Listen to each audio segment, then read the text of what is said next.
Hey guys, welcome back to my channel. My name is Vishali and you are watching YOLO Redefined. तो इस video को create करने से पहले I created another video जिसमें I was talking about that what are the top 3 biggest mistakes of millennial. The very first one was the not creating emergency fund, and the second thing is, which is this video, that not having a term insurance. This video might be long, अब तो edit करने पे पता चलेगा, but I promise that this video will have all the information which you need to know about term insurance. So let's get started. Video को एकदम basic level से शुरू करते हैं. That what is term insurance. तो term insurance एक ऐसा insurance है जो कि एक टर्म, एक पीरियड के लिए लिया जाता है. तो लेट्स से अगर आपने 25 साल की उम्र में टर्म इंश्योरेंस ले लिया टिल द एज ऑफ 65, तो in the span of these 40 years if anything, if you die, in that case the amount for which you have taken the cover, let's say 1 crore, that will be given to your nominees, not your dependents, nominees. मैं nominee word पे इतना focus इसलिए कर रही हूँ क्योंकि what happens with us that either we forget to nominate anyone, या फिर नॉमिनेट कर भी दिया है तो विथ टाइम हम नॉमिनेशन चेंज करना भूल जाते हैं. Because what happens that may be आज आपके पेरेंट्स आपके नॉमिनीज हो, इन द फ्यूचर योर किड्स और स्पाउस विल बी. तो इन केस अगर आप नॉमिनेट करना भूल गए हो या फिर नॉमिनेशन चेंज करना भूल गए हो, तो it gets really difficult for your nominees, the actual dependents, to get the money out.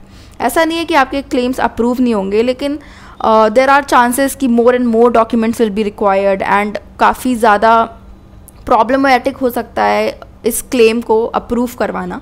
चलो ठीक है, हमने ये तो समझ लिया कि टर्म इंश्योरेंसेस कुछ तो होते हैं, लेकिन the next thing is that why should you be going for term insurances, and the answer is to save your family from uncertainty. मतलब today you are there and may be in the future because of some unexpected reasons, if you are not there then your family should be financially stable at least. Of course the vacancy of the person cannot be fulfilled, but at least आपकी family के ऊपर कोई financial बोझ तो नहीं होगा. अब next question आता है कि अगर हमें टर्म इंश्योरेंस लेना भी है तो what is the right age to take the term insurance, and the answer is that as soon as you start earning.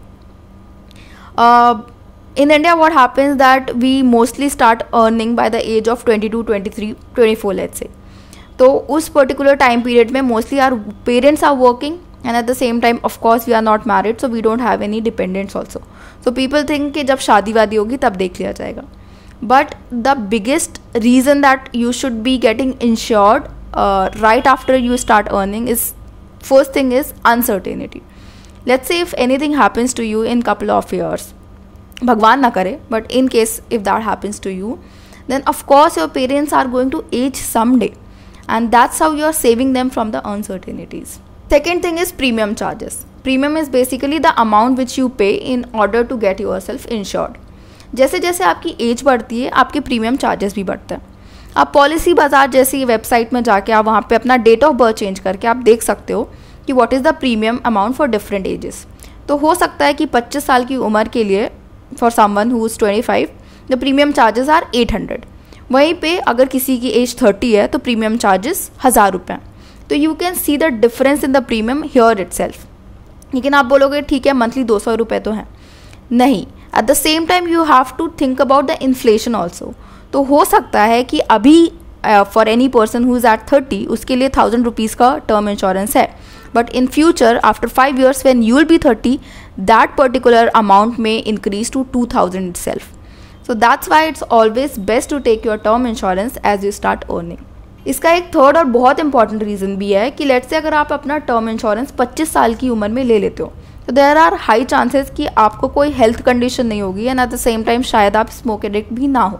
लेकिन if you are some 30s और 35s और 40s, अगर आप इस उम्र में हो तो हो सकता है कि आपको कोई मेडिकल कंडीशन आ जाए या फिर आप एडिक्ट हो जाओ स्मोकिंग के. तो इसकी वजह से आपका जो ओवरऑल टर्म का प्रीमियम है वो काफ़ी इंक्रीज़ हो जाएगा. इसीलिए टर्म इंश्योरेंस जितनी जल्दी हो सके उतनी जल्दी ले लेना चाहिए, क्योंकि एक बार अगर वो अमाउंट डिसाइड हो गया तो it is going to continue for each of the year. It is not like medical insurances जिसमें हर साल आपके प्रीमियम बढ़ जाते हैं. अब आप बोलोगे कि अगर टर्म इंश्योरेंसेज जल्दी लेने हैं तो क्यों ना हम पहले ही ले लें, why wait till the job. तो here comes the angle of eligibility, that not every one is eligible to get a term insurance, only the working member of the family can get one. और वो कहीं ना कहीं सही भी है. कि in case your family is dependent on you financially and in case if you are not there, तो एटलीस्ट जो फाइनेंशियल प्रॉब्लम्स है उससे तो आप फैमिली को दूर कर ही सकते हो. In case you are housewife और someone who is not working, तो फिर आप पे फैमिली डिपेंडेंट भी नहीं थी financially. And that is the reasoning behind this, that this is not an investment, this is just a way to secure your family. अब next चीज़ आती है कि अगर आपने टर्म इंश्योरेंस को लेने का थॉट दे दिया है तो आपको कितने तक का कवरेज मिल सकता है. तो it is basically dependent on your salary. तो आपकी सैलरी जो भी है उसका 20 to 25 टाइम्स आप कवर ले सकते हो. तो लेट्स से अगर आपकी सैलरी 5 lakhs पर एनम है तो you can easily get the some insured for 1 crore. 1 crore तो ठीक है, लेकिन एलिजिबिलिटी अमाउंट तो कुछ भी हो सकता है. Let's say I am getting 10 lakhs per annum, तो I am eligible for 2 crores. But what should be the amount for which I should be getting insured. हाँ, ये क्वेश्चन तो बिल्कुल वैलिड है, पर इस क्वेश्चन का आंसर आपकी लाइफस्टाइल पे डिपेंडेंट है.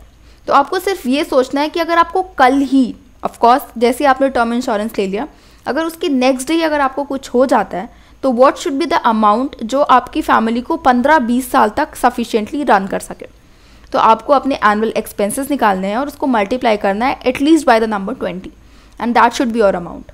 बट इस तरीके की कैलकुलेशन में एक प्रॉब्लम है कि ये हम बैचलर्स के लिए थोड़ी प्रॉब्लमेटिक है, क्योंकि हमारे ऊपर कोई डिपेंडेंसी तो होती नहीं है सच. At the same time we don't have any home loan और एनी सॉर्ट ऑफ लोन.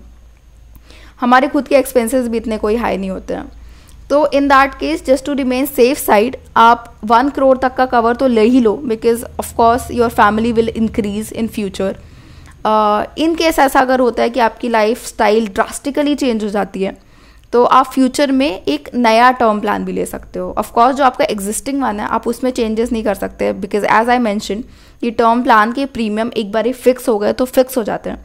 लेकिन अगर आपकी लाइफस्टाइल चेंज हो गई है तो आप एक और टर्म प्लान ले सकते हो. अब आते हैं नेक्स्ट चीज़ में कि आप बोलोगे ये सब ज्ञान तो ठीक है, लेकिन मुद्दे की बात पे आओ. ये बताओ कि कितने पैसे लगेंगे हर महीने 1 crore का कवरेज के लिए. तो एक्चुअली टर्म इंश्योरेंसेस काफ़ी सस्ते होते हैं for the amount for which they are giving you the coverage.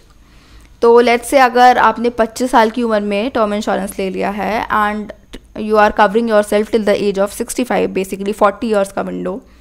अगर आपकी कोई मेडिकल कंडीशन पहले से नहीं है and if you are a non smoker, तो आपको term insurance as low as 700-800 rupees मिल सकते हैं पर मंथ. अगर आपको अपनी प्रोफाइल के हिसाब से एग्जैक्ट अमाउंट चाहिए कि आपको मंथली कितना पे करना पड़ेगा, तो you can go to Policybazaar website और वहाँ पे अपनी डिटेल्स फिल करके आप देख सकते हो कि आपको कितना प्रीमियम पे करना पड़ेगा.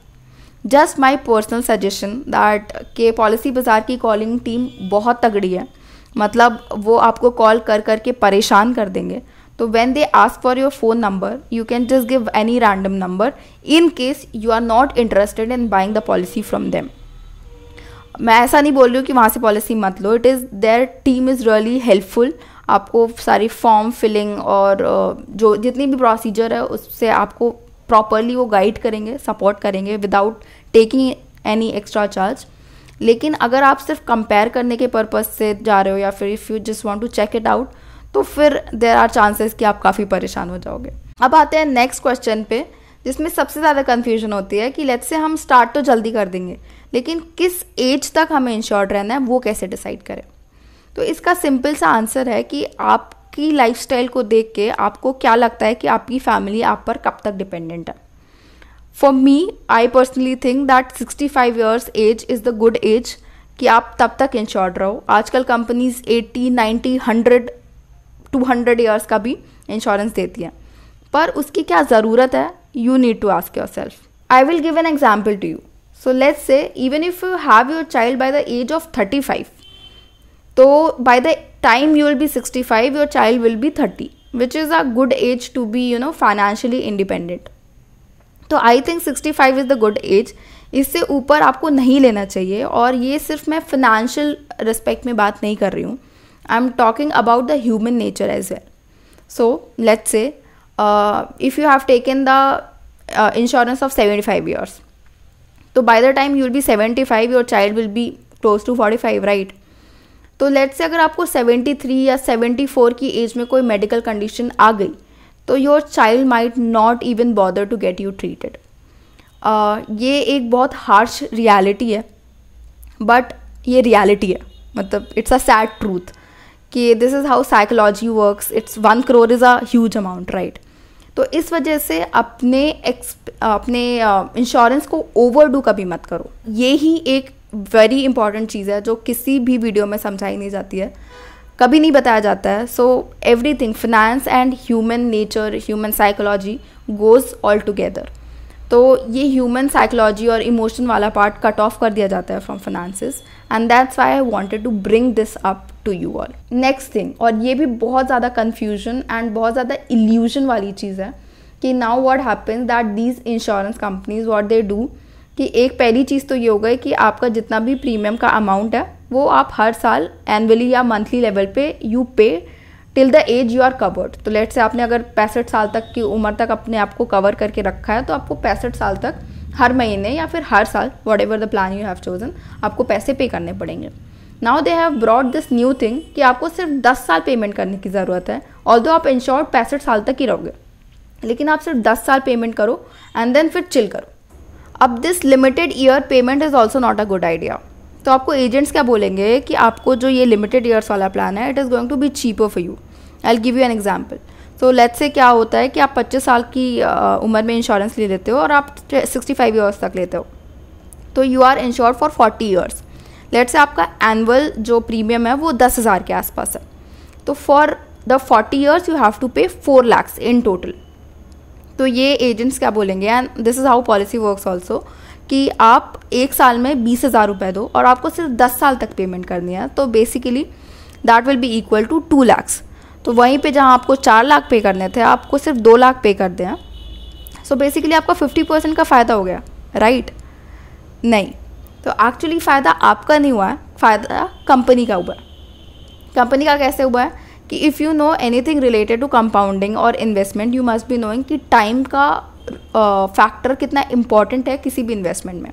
क्योंकि आपने बहुत सारे पैसे कंपनी को एक साथ दे दिए हैं, तो उनके पास 40 से 50 साल हैं, in case nothing happens to you, to convert that money into crores. तो ये फ़ायदा तो हो गया उनका. Now you will ask the question कि ठीक है, चलो उनका फ़ायदा हो रहा है, कोई दिक्कत नहीं है, हमारा तो कोई नुकसान नहीं हो रहा. तो हमारा नुकसान है पहली चीज़, and I don't want this, लेकिन क्या पता आपको सारे प्रीमियम पे करने की ज़रूरत ना पड़े. तो लेट्स से कि you have taken the policy and in 12th year और 15th year something happens to you, right. तो आपने 10 साल में 2 लाख रुपए पूरे दे रखे हैं. वहीं पे अगर आपको 15वें साल कुछ होता है, तो यू कैन सी इट कि अगर आप पहला ऑप्शन चूज़ करोगे तो by the time of 15 years आपने सिर्फ 1.5 लाख रुपए ही पे किए. तो उस तरीके से यहाँ पे तो आपकी monetary wise, money wise saving तो हो ही गई. इसके अलावा अगर आपके पास 20,000 रुपये हैं ही एनुअली इन्वेस्ट करने के लिए, तो आप 10,000 रुपये टर्म इंश्योरेंस में डाल दो, which will give you the protection from the uncertainty of life.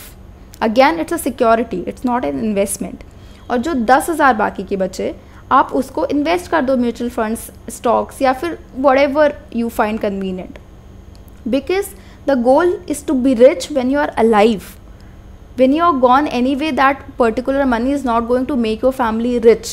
It will be there to support them financially. उनके expenses निकल के आ जाएंगे, लेकिन it is not going to make them rich. In case you want your family and you to be rich, you should start investing and do not spend more on term insurances. अब आते हैं इस section of the video में, जिसमें I'll be discussing multiple bullet points, जिन्हें brief में मैं explain कर दूँगी कि ये सारी चीज़ें क्या होती हैं. ये वीडियो शायद लंबा हो जाता है, इस वजह से मैंने इनको डिटेल में नहीं रखा है, but in case if you want the detail version also you can just comment down. So the first thing is कि endowment plans are a big no. Endowment plans क्या होते हैं? It is basically a plan, जैसे कि term insurances क्या होते हैं कि इसमें आपका पैसा इन केस जितने ईयर्स के लिए आप इंश्योर थे, if nothing happens to you, तो आपने जितना भी प्रीमियम पे किया है वो पैसे आपको कभी वापस नहीं मिलेंगे. एंड विच इज़ फाइन, क्योंकि आप अपनी फैमिली के लिए सिक्योरिटी क्रिएट कर रहे थे. एंडोमेंट प्लान में क्या होता है कि in case if nothing happens to you, तो you will get that money back, जितना भी आपने पेमेंट करी है. लेकिन इन केसेस में क्या होता है कि आपके प्रीमियम ज़्यादा होते हैं. लाइक आई मैंशनड ऑलरेडी कि इन टर्म इंश्योरेंसेस से या लाइफ इंश्योरेंस से आपको रिच नहीं बनना है. What you want to do is to secure family.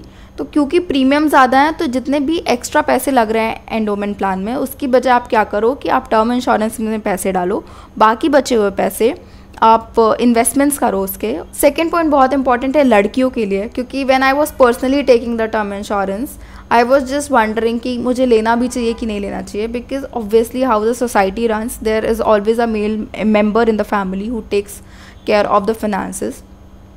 But to be honest आजकल की जैसी लाइफस्टाइल हो गई है उसमें husband and wife equally contribute करते हैं towards the finances. Let's say ऐसा हो सकता है कि your husband has taken the home loan and you are running the expenses of the family. So in case if anything happens to you, so it will be really difficult for your husband and in turn it will be difficult for your kids. So that's why I think कि लड़कियों को भी term insurances लेने चाहिए, just in case ऐसा सा situation है that you do not feel that your parents or your husband is ever going to be dependent on you financially, then you can skip this part. Third thing is that you will get tax benefits if you take term insurance under the section of 80C. Fourth point is that you get the term insurances from your company also at times depending upon the company. तो इसके लिए आप offer letter check कर सकते हो और उसके बाद आप HR से डायरेक्टली बात कर सकते हो कि क्या सीन है टर्म इंश्योरेंसेस का। Even in that case if your company is providing you the term insurance, still you should be going for one which you have taken from the retail side, मतलब आपने directly purchase किया हो, because again it's a security. And next point is कि जो term insurances के जो premium होते हैं वो एक बारी आपने ले लिया फिर वो चेंज नहीं होते हैं। Although I was reading somewhere कि ऐसा होता है कि you can get your profile converted from non smoker to non smoker अगर आपने 12 महीने तक स्मोकिंग नहीं करी है। तो हो सकता है in that case premium change हो, but I don't have any idea about it. तो you can directly talk to the company या फिर जिससे भी आप इंश्योरेंस ले रहे हो आप उनसे बात कर सकते हो इस बारे में। नेक्स्ट पॉइंट इज़ कि टर्म इंश्योरेंसेस का फंडा तो क्लियर है, in case you die your nominee will get the money. लेकिन इसके अलावा जब आप टर्म इंश्योरेंसेस ले रहे होते हो एक राइडर प्लान भी होता है, it is basically an add on कि आप अपने प्लान में इंक्लूड कर सकते हो उनको। तो the first one is the accidental coverage.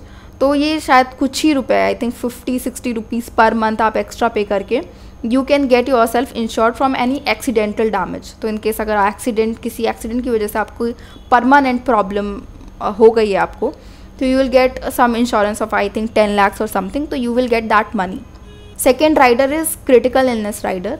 तो इन केस आपको कोई बहुत क्रिटिकल डिजीज़ हो गई है तो in that case you can give the proof to your insurance company और इसका कवरेज आई थिंक 20-30 लाख रुपए का होता है।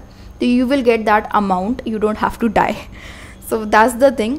लेकिन क्रिटिकल इलनेस की जो कंडीशंस हैं वो काफ़ी डिफरेंट हैं। क्रिटिकल कंडीशंस में शायद फर्स्ट स्टेज ऑफ कैंसर भी नहीं आता है। तो you can actually go through जिस भी कंपनी से आप इंश्योरेंस ले रहे हो, you can go through the document and आप देख सकते हो कि उसमें क्रिटिकल डिजीज़ जो भी मैंशन है वो कौन कौन सी हैं। Mostly critical disease are lethal disease. मैं क्यों बोल रही हूँ कि आपको क्रिटिकल इलनेस का राइडर टर्म इंश्योरेंस के साथ लेना चाहिए, क्योंकि ये फैसिलिटी मेडिकल इंश्योरेंसेस में भी अवेलेबल होती है। लेकिन मेडिकल इंश्योरेंसेस के प्रीमियम हर साल चेंज होते हैं जैसे जैसे आपकी एज बढ़ती है। But in case of term insurance एक बार ये फिक्स हो गया तो फिक्स हो गया। तो that's why it's always a good option that if you are thinking of taking the critical illness का राइडर तो आप टर्म इंश्योरेंस में लो। नाउ द नेक्स्ट पॉइंट कि अगर आपने मन बना ही लिया है कि आपको टर्म इंश्योरेंस चाहिए तो what is the factor you should be looking at. तो आप स्क्रीन में मैट्रिक्स देख सकते हो कि ये सारे मैट्रिक आप कंसीडर कर सकते हो। अगर आपको इस पर अलग से वीडियो चाहिए तो आप कमेंट डाउन करो। अब नेक्स्ट पॉइंट पे आते हैं कि लेट से अगर आपने सोच लिया कि आपको टर्म इंश्योरेंस लेना है तो क्वेश्चन आता है कि आप किस इंश्योरेंस कंपनी से लें। तो there are a lot of many companies but I personally feel कि LIC, HDFC और टाटा AIG ये 3 कंपनीज आप रेफ़र कर सकते हो and you can see that which is best suited to your requirements. एक पर्सनल एक्सपीरियंस मैं शेयर कर रही हूँ यहाँ पे। तो what happened that when I was taking this term insurance, तो पॉलिसी बाज़ार की किसी रिप्रेजेंटेटिव से मेरी बात हुई इसके बारे में। तो दे टोल्ड मी कि as per my profile because I belong to a IT industry, तो यहाँ पे क्या ऑप्शन होता है कि mostly people settle down abroad या फिर वो अब्रॉड चले जाते हैं या फिर कुछ टाइम के लिए चले जाते हैं। तो व्हाट शी सजेस्टेड मी कि the best option for me for my profile would be कि मैं बैंक रिलेटेड कोई इंश्योरेंस कंपनी से लूँ and that's why I took it from HDFC. Of course claim दूसरी जगह भी सेटल होते हैं, लेकिन because it's a bank and it's their job to transact money from one country to another, तो it can be easier. So इस ऐसा recommendation उन्होंने मुझे दिया था एंड मैं अपना पर्सनल एक्सपीरियंस बता रही हूँ आपके साथ. बट ऐसी कोई बायसनेस नहीं है. You can just go through all these 3 और maybe others also, and you can just decide that which is best suited for your requirement. Just one thing कि ये जो टर्म इंश्योरेंस है, it's a way to secure your family when you are not there. तो कुछ पैसे बचाने के चक्कर में don't go for any company जिसका शायद सेटलमेंट रेशियो अच्छा नहीं हो. तो go for the best, because आप अगर हो तो आप मैनेज कर लोगे, लेकिन what if you are not there, so your family shouldn't be in trouble, right? So that's all coming to, I think this is it. This is all I had for this video. In case you find this video informative, just share it with your friends, like the video, and of course subscribe to my channel. Thank you.